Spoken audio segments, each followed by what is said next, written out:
So what do you do when you're afraid? The Bible tells us David prayed. Do you recall? Be gracious to me, O God, for man has trampled upon me. Fighting all day long, he oppressed me. My foes have trampled upon me all day long. There are many who fight proudly against me. David was in real trouble. He was honest to God. For David, when he's afraid, he will turn to God. But you notice something? When you pray to God, it does not mean you don't do your part. What did David do?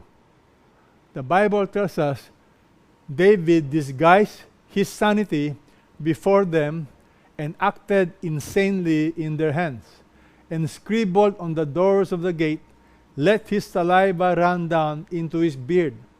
Then Achish said to his servants, behold, you see the man behaving as a madman. Why do you bring him to me? Do I lack madmen that you have brought this one to act the madman in my presence? What did David do? When you pray, it does not mean you don't do your part.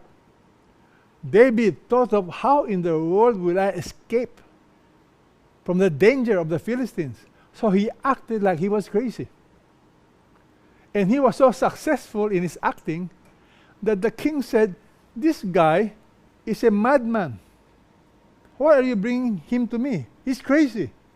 And because of that, David was able to escape. May I suggest, when you are in danger, what do you do? For many people, the last thing they do is pray. For David, the first thing he will do is pray. What about us? For many of us, prayer is the last resort. For David, prayer is the first and last resort. Keep praying, keep trusting God. Notice the context of this verse.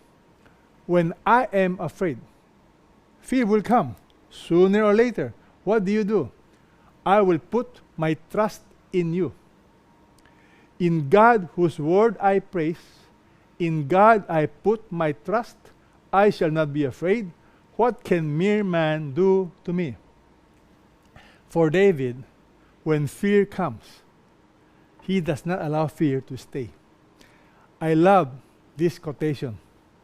It says, fear can be a visitor, but not a resident.